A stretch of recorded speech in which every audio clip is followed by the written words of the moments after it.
Eat, Ivers ordered. What? Before you go. The old psycho didn't seem to be asking as he gestured for Kaelin to sit at the fire with them. Go where? Back home, boy. Where do you think? After you eat. Kaelin glanced at the deer crackling on the fire. His stomach was grumbling with hunger, but Kaelin had no intention of going anywhere till he figured out how to stop them from killing the girl. He couldn't let it go. There had to be another way. Now! Ivers growled. Kaelin complied. If they were going to kill him, they would have done so already.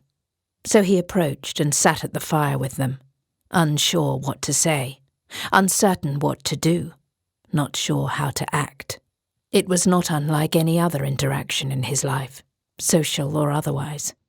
He was just plain awkward and did not fit in anywhere, even there, in the remote interior wild, where there was no pretense.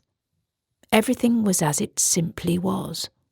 Yet he couldn't quite fit there either. It weighed on him. The three psychos were devouring their slabs of meat in silence. He knew better than to speak, the way he knew better than to disturb a large dog while it fed. They were killers. That much he was sure of as he stared into the fire. The jostling flames reflected as flickery, orange gleams against their shiny weaponry, further cautioning him not to fuck with them. Silver guns were holstered to their ankles and hips. Silver bullet clips lined their belts. Silver daggers were sheathed diagonally across their chests. Silver swords were sheathed vertically down their backs, parallel to the silver rifles strapped to their backs. Kaelin's eyes lingered most on the silvery glimmer of the armour lining the inside of their long, brown coats. All that shit because of a girl. McConnelly suddenly drew his sword as he jumped to his feet and swung it at the deer carcass head, lopping it off in a swift, fluid swoosh. Kaelin cowered back.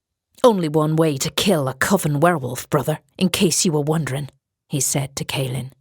"Except during a full moon, of course, when it's almost impossible, because it's fully shifted, and it's just too big, too fast, too strong.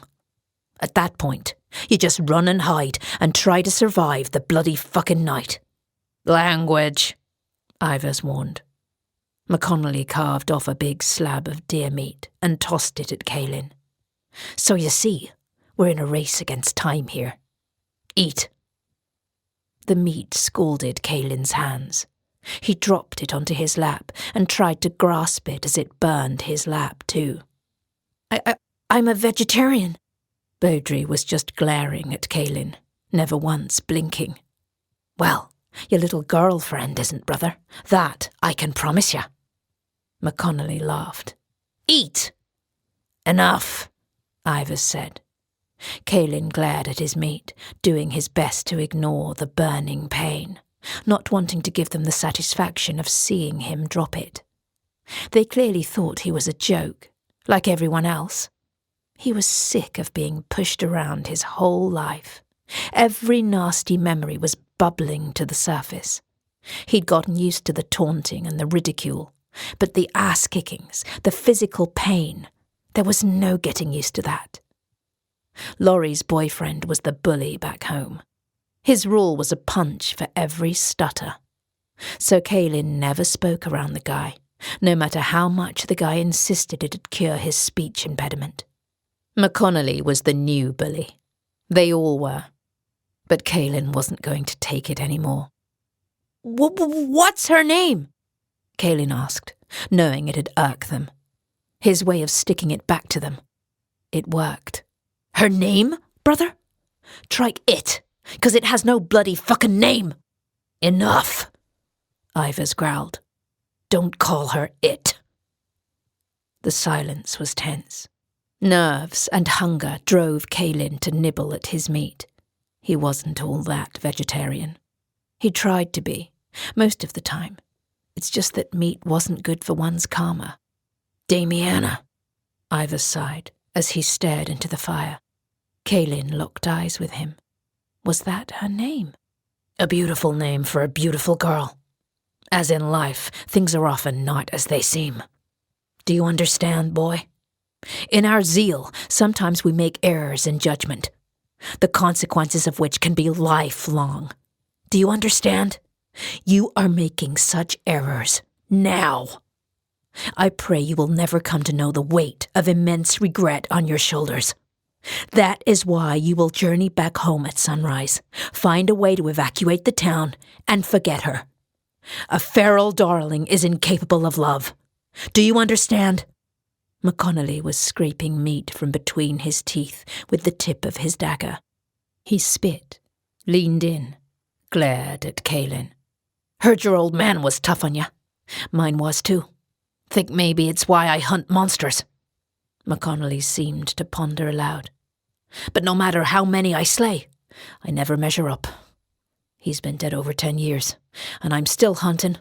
Guess what I'm saying is, you sure you ain't out here playing hero, trying to impress the ghost of your dear old dad?